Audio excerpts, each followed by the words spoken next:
Kami terus menyembah, memuji namamu yang kudus. Terima kasih buat kesempatan yang indah kembali mengizinkan kami jemaatmu GBL Sade untuk kami bersekutu di dalam ibadah yang indah ini Bapak.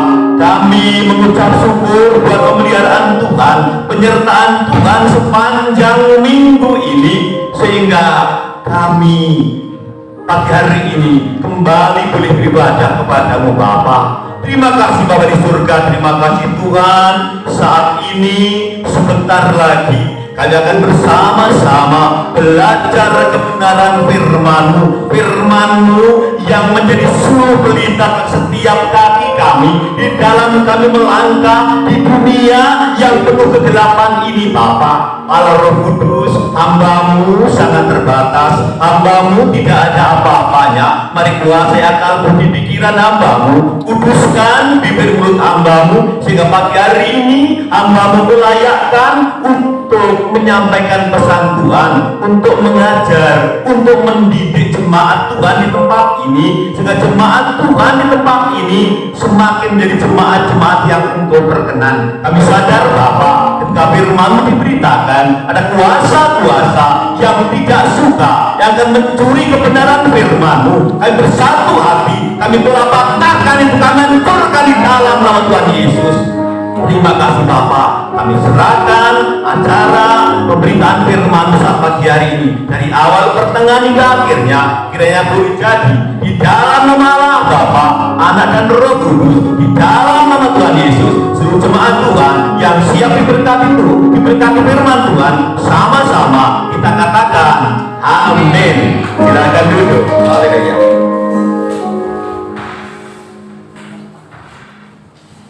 Shalom Ibu Bapak, saudara-saudariku sekalian. Apa kabar? Puji Tuhan, senang sekali pagi hari ini saya melihat beda. Kenapa beda? Karena pagi hari ini sudah sekian lama kita nggak ketemu. Ada jemaat dari Papua. Selamat datang jemaat dari Papua. Luar biasa. Nah ini luar biasa. Jadi pikir sudah pada liburan, tapi Tuhan masih izinkan Bapak Ibu untuk pagi hari ini beribadah. Luar biasa. Ibu Bapak, saudara-saudara sekalian yang terkasih di dalam Tuhan, pagi hari ini minggu yang keempat minggu yang keempat Gereja GBL Sade Ketapang, Gereja GBL Sade Pontianak masih membahas satu tema, yaitu anak Allah yang tertinggi. The Son of highest, oke. Anak Allah yang tertinggi. Nah, berarti kalau anak Allah yang tertinggi, ada anak-anak Allah yang lain. Nah, pagi hari ini kita sampai kepada subtema, yaitu tentang ungkapan anak-anak Allah di dalam Alkitab. Ibu Bapak, saudara-saudari sekalian yang terkasih di dalam Tuhan, mungkin tidak asing bagi orang Kristen ketika mendengar kita disebut sebagai anak-anak Tuhan, anak-anak Allah. Tetapi mungkin ini sangat asing bagi orang-orang dunia. Allah kok punya anak? Siapa mamanya? Siapa bidanya? Ada yang pernah berkata seperti itu. Tapi bagi kita tidak seperti itu. Nah, kenapa? Karena Alkitab kita mengajar bahwa Adam juga disebut sebagai anak Allah. Bahkan semua manusia juga disebut sebagai anak Allah.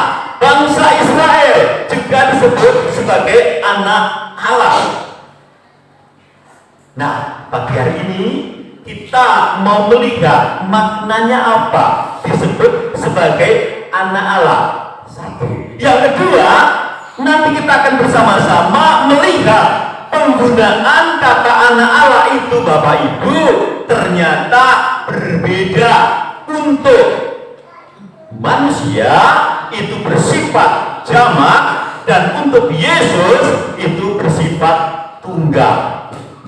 Baik, Ibu Bapak, saudara-saudariku sekalian yang terkasih di dalam Tuhan, next kita lanjut di sini ya. Penjelasan Alkitab ya.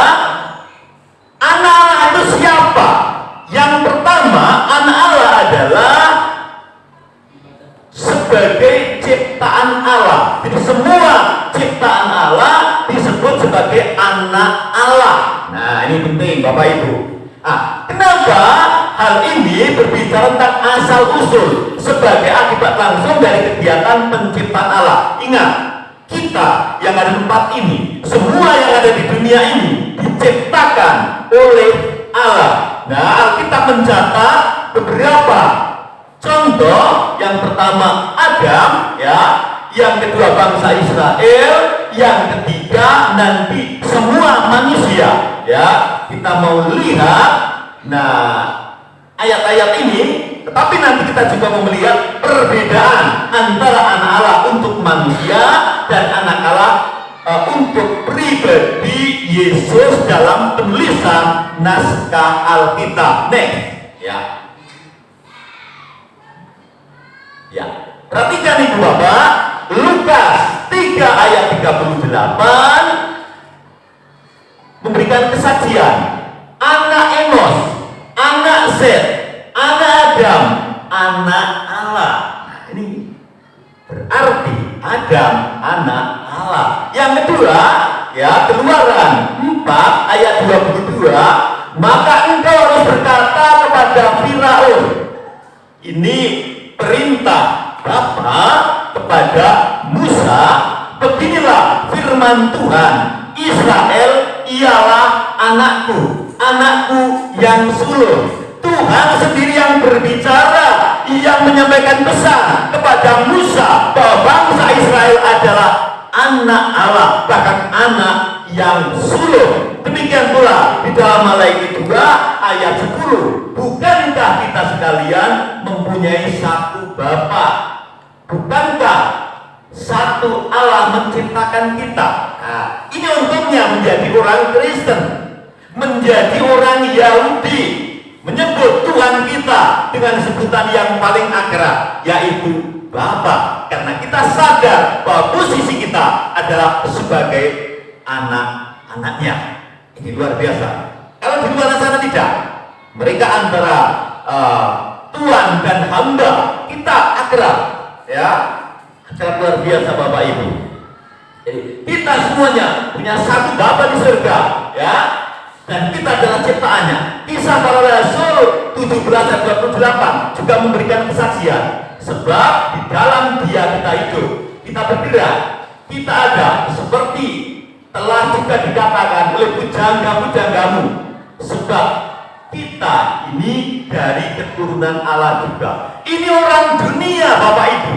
Para pujangga di Athena menuliskan seperti itu ya, menuliskan seperti itu. Ini menurut kesaksian dari Paulus ya. Para pujangga juga menyadari bahwa kita adalah keturunan Allah juga. Ini kesaksian bahwa ungkapan anak Allah itu yang pertama tadi untuk Adam, yang kedua untuk bangsa Israel, yang ketiga untuk semua manusia. Next.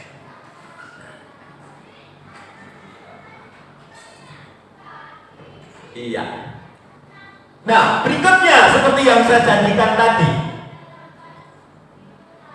gelar atau sebutan anak Allah ini ada dua macam. Kalau untuk manusia itu bersifat jamak, maka menjadi anak-anak Allah. Nah, sedangkan untuk Yesus menjadi anak Allah atau anak tunggal Allah. Mari kita lihat. Jika anak Allah dimaksud untuk manusia saja, maka ditulis dalam bentuk jamak atau plural ya. Anak-anak Allah atau anak-anak Tuhan, seperti tulis dalam Ulangan 14 ayat 1, Yohanes 1 ayat 2, Matius 5 ayatnya yang ke-9. Nanti kita akan lihat bersama-sama, ya. Yang kedua, jika anak Allah yang dimaksud pribadi Yesus maka ditulis dalam bentuk tunggal. Nah, ini anak tunggal Allah, seperti kesaksian Yohanes 1 ayat 8, ya. Yohanes 3 ayat 16, Lukas 1 ayat 32, dan Ibrani 1 ayat 15. Mari kita lihat apa kata Alkitab. Ya, iya. Ulangan menulis seperti ini.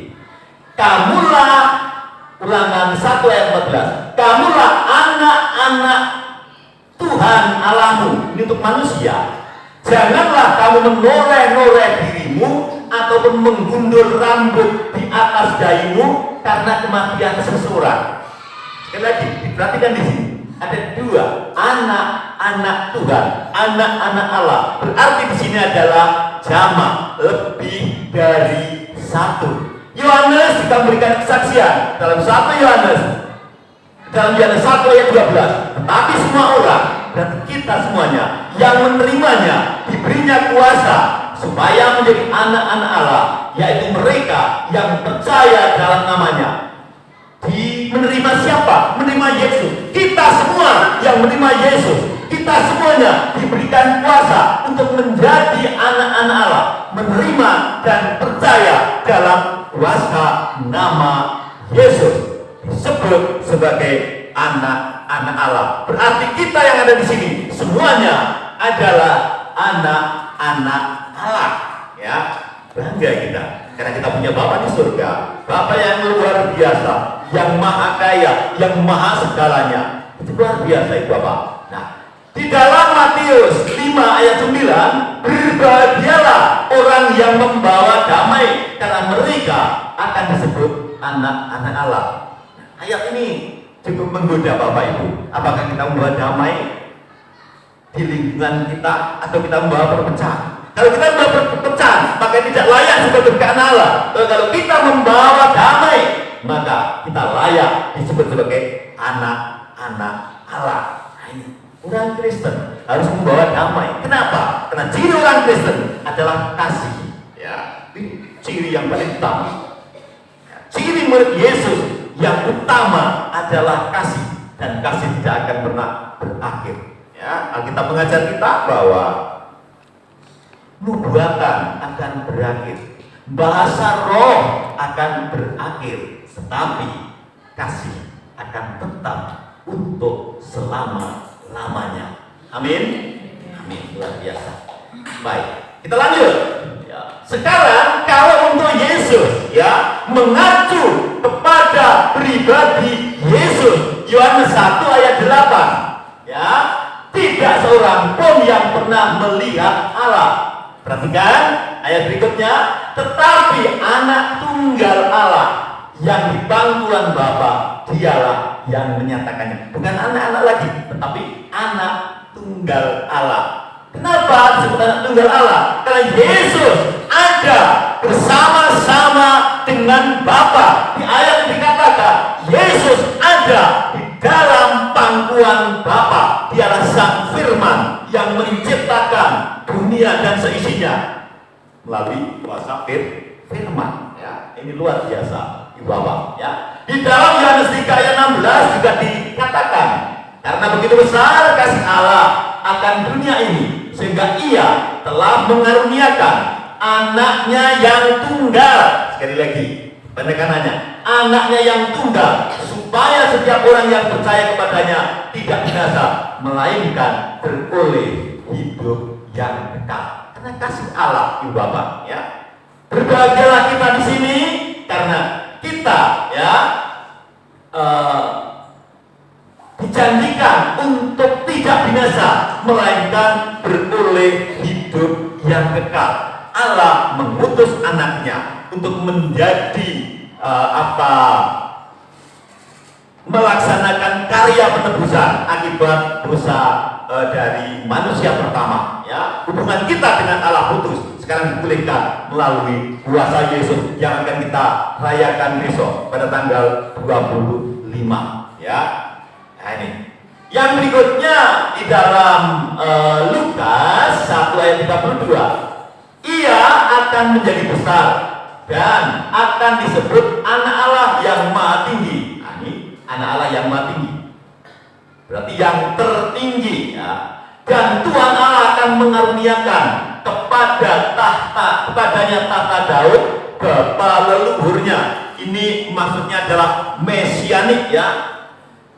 Demikian pula di dalam Ibrani 1 ayat 15, karena kepada siapakah di antara malaikat-malaikat itu pernah katakan, anakku engkau telah kuperanakkan pada hari ini, dan aku akan menjadi bapaknya, dan ia akan menjadi anakku. Nah, ini Bapa sendiri yang langsung berfirman menunjuk kepada Yesus. Bukan Yesus menyatakan sebagai anak, tetapi Bapa sendiri yang menyatakan bahwa Yesus adalah anak satu-satunya, anak yang diperanakkan. Nah, ini ada di sini, ya. Jadi, engkau anakku engkau telah diperanakkan pada hari ini. Kenapa disebut diperanakkan? Karena Yesus keluar dari Bapa. Yesus ada bersama-sama dengan Bapa sejak semula. Maka Yesus sebagai sang Alfa dan Omega, yang awal dan yang akhir, ya. Yesus ada dan dikatakan bersama di dalam pangkuan Bapa. Nah, ini maka kita menyebut di dalam 1 Yohanes 1, ya, pada mulanya adalah firman. Firman itu bersama-sama dengan Allah, dan firman itu adalah Allah. Dia yang menciptakan semuanya itu, Bapak. Oke. Ya, kita lanjut yang berikutnya. Sekarang kalau tadi yang kedua sebagai ciptaan, maka yang kedua untuk melukiskan hubungan manusia dengan Allah sebagai objek pemeliharaan kasihnya. Ingat bahwa kita semua manusia, ya, ini adalah memiliki hubungan yang intim, yang baik dengan Allah dan sebagai objek pemeliharaan kasihnya. Nah, pertama-tama adalah bangsa Israel. Nah, ini bangsa Israel ini disebut sebagai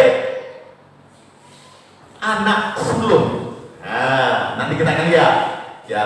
Bangsa Israel disebut sebagai anak Allah. Artinya bangsa Israel adalah objek dari kasih Allah. Maksudnya bagaimana objek dari kasih Allah? Allah menyatakan kasihnya kepada bangsa Israel. Bahkan ketika bangsa Israel hidup dalam penindasan di Mesir, Allah tidak tinggal diam, tetapi Allah menyelamatkan bangsa Israel untuk keluar dari Mesir, bahkan memimpin dalam perjalanan dengan tiang awan dan tiang api. Sayang Bapak Ibu, karena bangsa Israel tidak setia, maka mereka habis dibinasakan Tuhan di padang pasir, padang gurun, kecuali Yosua, ya. Termasuk Musa nggak sampai ke tanah terjanji. Itu Allah kita adalah Allah yang adil, ya. Jadi tetapi janjinya tetap digenapi. Anak keturunan bangsa Israel, jadi satu generasi hilang, ya, mati di padang gurun, tapi generasi berikutnya dipimpin oleh Joshua dan Kaleb, ya, sampai ke tanah terjanji. Nah, ini Musa cuma diberikan kesempatan untuk melihat naik gunung, ditunjukkan itu loh tanah yang dijanjikan kepada bangsa Israel. Nah, boleh melihat, tetapi tidak boleh sampai ke sana karena dosa. Nah, dosa menghambat orang untuk datang kepada Tuhan, untuk apa? Untuk menerima penggenapan janji Allah, itu menjadi terhambat karena dosa. Mari kita lihat next. Nah, itu Keluaran 4 ayat 22. Maka engkau harus berkata kepada Firaun, ini perintah Allah perintah Bapa kepada Musa, beginilah firman Tuhan, Israel adalah anakku, anakku yang sulung, seperti saya katakan tadi. Jadi yang memilih bangsa Israel sebagai anak sulung adalah langsung Allah sendiri, Bapa sendiri. Tidak ada satupun bangsa di dunia ini yang Allah pilih untuk menjadi anaknya yang sulung, yang langsung ditolong, bahkan menyatakan diri. Kita hanya bangsa Israel, ya. Allah kita menyatakan diri kepada Musa di Gunung Sinai, bahkan memberikan hukum 10 perintah langsung. Bangsa lain tidak ada, ya, termasuk bangsa Indonesia enggak. Ya, ini bedanya. Nah, Yeremia juga memberikan kesaksian dalam Yeremia 3, 1 ayat 9. Dengan menangis mereka datang, dengan hiburan aku akan membawa mereka. Siapa mereka itu? Ya. Aku akan memimpin mereka ke sungai-sungai, di jalan yang rata, di mana mereka tidak akan tersandung, sebab aku telah menjadi Bapa Israel. Efraim adalah anak sulungku ini. Siapa mereka itu? Bangsa Israel, bangsa pilihan Tuhan. Maka kita harus tahu, sekalipun bangsa Israel itu bangsa yang tegar tengkuk, kita tidak usah ikut-ikutan mengutuk mereka. Karena barang siapa mengutuk bangsa Israel, maka juga akan dikutuk. Dan barang siapa yang memberkati, dia juga akan diberkati. Ingat, Tuhan tidak pernah ingkar janji. Dia adalah biji mata Tuhan, tetap sampai kapanpun, tidak akan pernah tergantikan, ya. Kalau orang-orang dunia kan banyak mengutuk, ya, biarkan. Kita cukup mendoakan saja. Kita nggak perlu, ya, dengan kekerasan, enggak.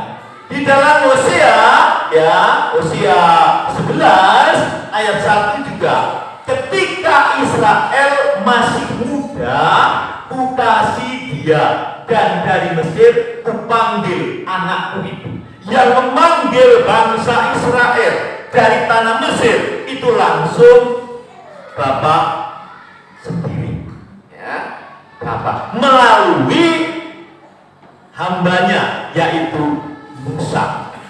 Ya, meskipun awalnya kalau Bapak Ibu yang sudah berulang kali membaca Alkitab, Musa pada awalnya juga menolak.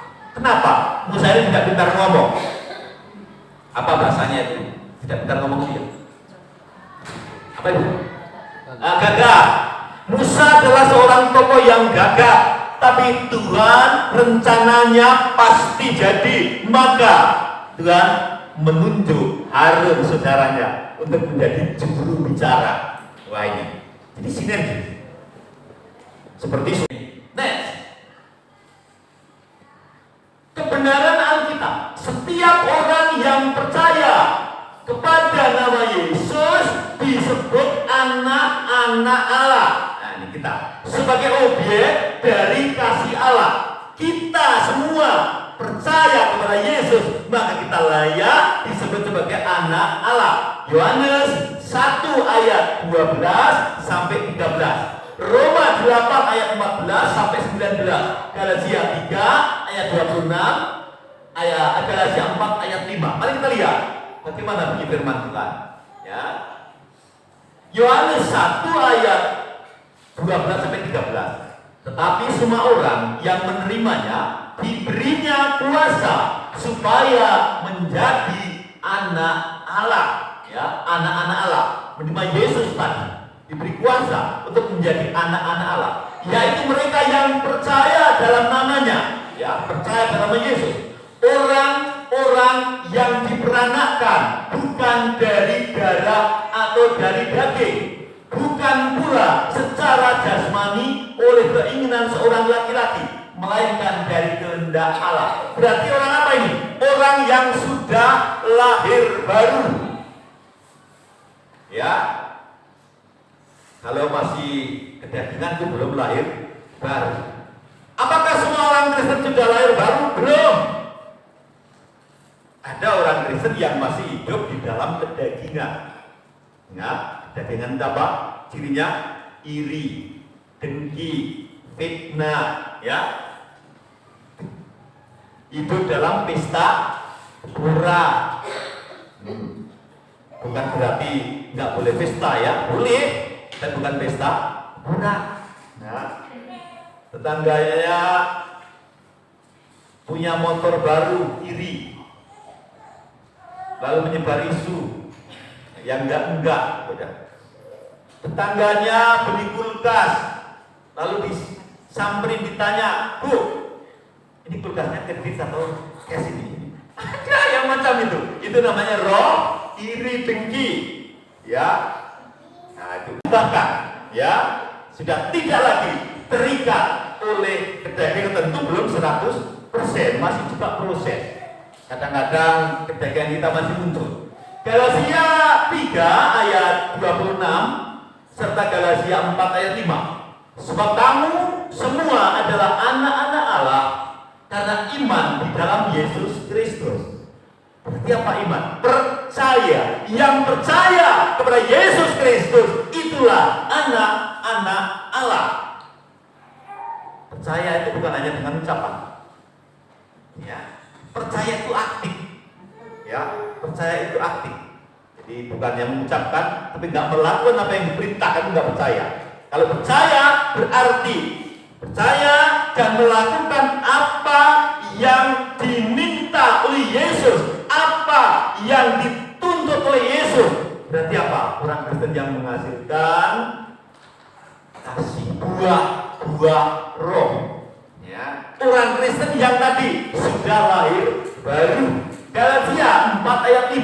Ia diutus untuk menebus mereka yang takluk kepada hukum Taurat supaya kita diterima menjadi anak. Iya, Yesus diutus untuk menebus yang takluk kepada hukum Taurat. Berarti siapa yang takluk kepada hukum Taurat? Bangsa Israel.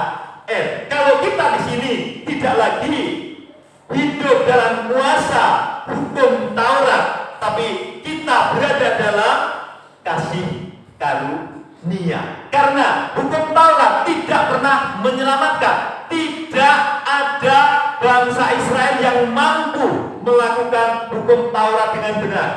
Nah ini, puji Tuhan, melalui pengorbanan Yesus, lalu sampailah kepada kita. Ya, coba kalau masih seperti itu, ribet.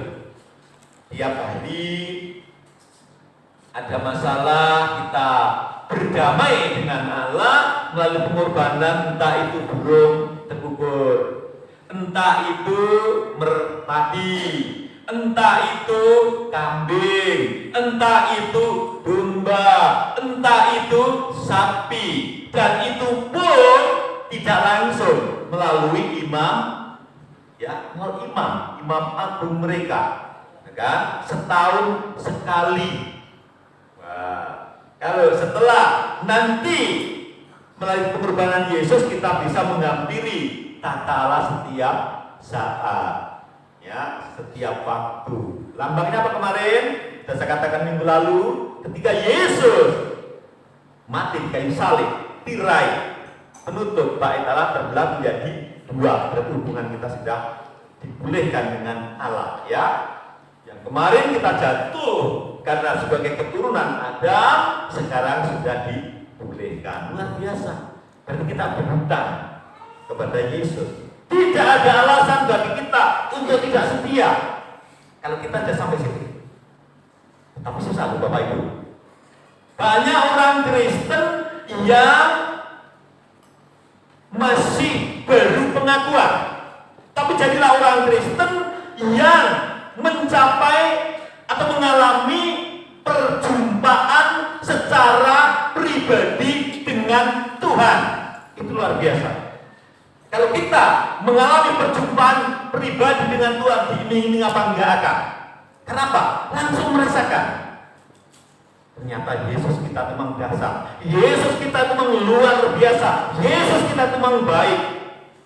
Ketika saya masih menjadi orang Kristen yang belum mengalami perjumpaan dengan Tuhan, ya gitu-gitu saja. Ya, kadang masih terombang-ambing oleh angin pengajaran ya dari berbagai aliran. Tapi setelah mengalami percobaan dengan Tuhan, nggak ada. Mau ditukar dengan apa tidak? Kenapa? Merasakan sendiri bagaimana kebaikan Yesus, kebaikan Tuhan kepada kita. Saya mengalami bukan sekali Bapak Ibu, berkali-kali. Ketika saya mengeluh kepada Tuhan, Tuhan jawab. Ya, Tuhan jawab. Mulai dari tahun 2000, tahun 2000, Tuhan genapi doa itu, ya. Terus 2018, terus 2022 itu yang besar-besar, yang mesti banyak banget, ya. Saya sering bersaksi kepada teman-teman bahwa saya pernah sakit parah, lalu mereka tanya, berobat kemana Pak? Ya sempat dibawa ke rumah sakit, tapi tidak sembuh. Lalu kami minta pulang. Terus pakai alternatif Pak? Ya, saya bilang begitu. Alternatifnya apa? Bukunya siapa? Nggak pakai dukun. Iya, saya cukup memuji Tuhan. Ini luar biasa. Ini benar-benar Bapak Ibu. Ketika waktu itu saya di 2022 udah ngamuk di rumah sakit itu, taruh depan TV, saya bilang sama buder-buder, saya tidak izinkan buder pulang, doa dulu saya. Doakan, enggak apa-apa, masih juga nggak bisa bangun. Tapi ketika saya memuji, ada kuasa dalam. Next. Nah, sekarang yang terakhir, yang ketiga. Nah, yang ketiga apa? Anak Allah itu merujuk kepada mesianik. Apa itu mesianik? Begini Bapak Ibu, semua atau setiap bangsa itu punya pengajaran tentang mesianik. Kalau di Indonesia dikenal ketika kita bangsa ini dijajah, mereka mengharapkan, mereka percaya akan datangnya Ratu Adil. Itu mesianik. Bangsa Israel juga percaya ketika mereka dijajah oleh bangsa Roma, mereka mengharapkan sang penyelamat yang akan membebaskan bangsa Israel dari perbudakan bangsa Roma. Mesias, mesianik. Tapi sayang, mereka memahaminya secara lahiriah. Padahal maksudnya membebaskan perbudakan di sini adalah perbudakan dosa. Maka sampai sekarang banyak orang-orang Yahudi itu yang masih belum percaya dengan Yesus. Tugas kita untuk mendoakan mereka. Kita sering nonton berita ketika orang-orang Kristen lewat itu diludahi sama orang Yahudi. Wow, memang luar biasa. Mereka belum mau. Dan itu ada tertulis di dalam 2 Samuel 7 ayat 14 ya. Allah telah berjanji kepada Daud bahwa keturunannya nanti akan lahir seorang yang disebut raja, yang diurapi dan kerajaannya bersifat kekal. Seorang raja mesianik dari keturunan Daud ini disebut anak Allah. Siapa ini tokoh ini? Yesus. Maka Yesus disebut sebagai anak Daud. Nah ini Yesus bukan hanya raja, tetapi Yesus adalah raja di atas segala raja, sang maha raja. Nah, sayang, mata bangsa Yahudi masih ketutupan balok sehingga tidak melihat itu. Ya, masih banyak di antara mereka yang tidak mengakui Yesus, meskipun ada juga sudah yang mengakui Yesus. Ya, inilah mereka. Kalau bangsa Yahudi itu memang beda sedikit Bapak Ibu. Saya kemarin mencoba belajar, nanti kalau salah tolong dikoreksi. Jadi kalau kita kan punya Alkitab terdiri atas kitab-kitab Ibrani dan kitab-kitab Yunani, Perjanjian Lama dan Perjanjian Baru. Nah, bangsa Israel di dalam Alkitab Perjanjian Lama kan memang Yesus itu sudah dinubuatkan dari sejak awal. Ya, bahkan ketika manusia jatuh ke dalam dosa. Ingat minggu yang lalu, perempuan itu akan meremukkan kepala ular, dan ular tadi akan meremukkan tumit, ya. Tumit dari keturunan perempuan itu sudah ada. Nah, cuman yaitu mereka tidak percaya. Susah ya kalau namanya tidak percaya itu. Kita percaya Yesus bukan karena diajari orang, tapi karena apa? Roh Kudus yang membukakan itu. Ya. Makanya kadang-kadang, aduh, gimana ya kita beri pengertian, nggak ngerti-ngerti. Ya, tugasnya kita doakan saja agar mereka bisa, ya. Roh Kudus bekerja, lalu firman yang kita beritakan tidak kembali dengan sia-sia. Kita lihat ayatnya, yuk. Terakhir. Terjemahan baru. Ini ada terjemahan baru, ada juga dalam bahasa Indonesia sehari-hari. Ya, di sana dikatakan, aku akan menjadi bapaknya dan ia akan menjadi anakku. Nah, ini. Apabila ia melakukan kesalahan, maka aku akan menghukum dia dengan rotan yang dipakai orang dan dengan pukulan yang diberikan anak-anak manusia. Siapa yang pukul dengan rotan? Yang dicambuk siapa? Yesus. Lalu di dalam kitab Indonesia sehari-hari, aku akan menjadi bapaknya dan dia akan menjadi putraku. Putraku. Apabila dia berbuat salah, dia akan dihukum seperti seorang bapak menghukum anaknya. Ini ayat-ayat tadi, mesianik. Ya. Seorang pembebas, manusia super yang akan membebaskan suatu bangsa dari penderitaan. Nah, itu. Jadi manusia itu mengarah kepada siapa? Hanya mengarah kepada pribadi Yesus. Di bawah kolong langit ini Bapak Ibu, tidak ada seorang tokoh pun yang mampu membebaskan, menebus manusia dari kuasa dosa. Tidak ada. Hanya satu-satunya manusia itu adalah Yesus. Amin. Luar biasa. Kita berikan kemuliaan Tuhan luar biasa. Allah kita dasar, Yesus dasar. Amin. Yesus luar biasa. Perkatakan itu dan saksikan kepada orang-orang yang kita jumpai. Bahwa jangan malu-malu mengatakan bahwa Yesus itu Tuhan kita. Kenapa? Kalau kita malu mengakui, maka kita juga tidak akan diakui di hadapannya nanti. Ingat itu. Kita saksikan kuasanya, kita saksikan kasihnya, kita saksikan kekuatannya, kemurahannya kepada orang lain, agar mereka boleh dibawa datang kepada Tuhan. Amin. Saya undang untuk tim musik ke depan.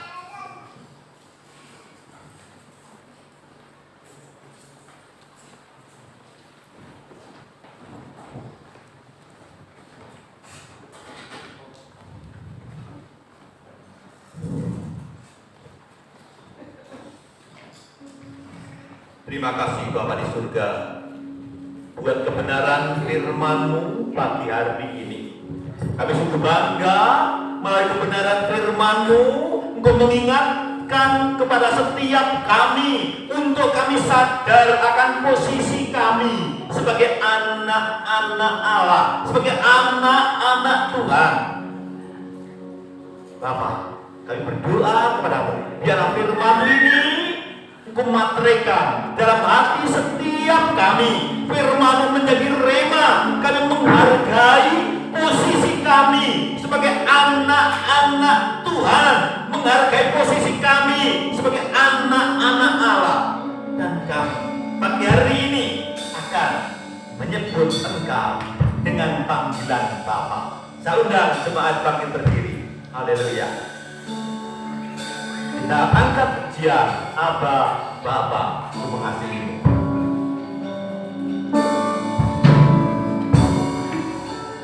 Aba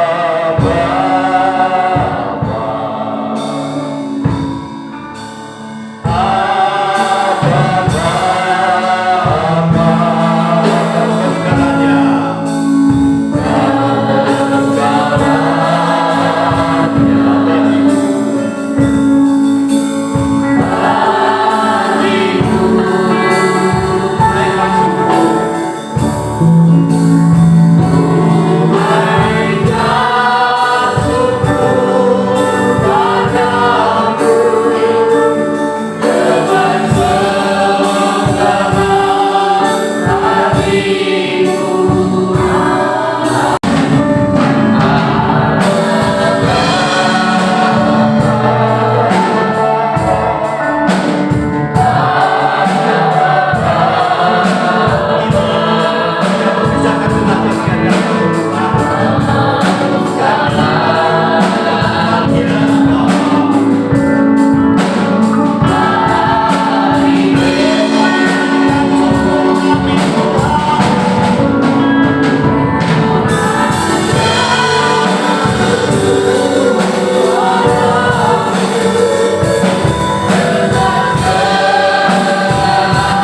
akan kembali dengan sia-sia. Firman-Mu akan tumbuh di dalam hati kami. Firman-Mu akan jadi rema, akan berbuah lebat Bapa di dalam kehidupan kami. Terima kasih Bapa, terima kasih Tuhan buat kebenaran firman-Mu saat pagi hari. Seluruh jemaat Tuhan yang diberkati firman Tuhan, sama-sama kita katakan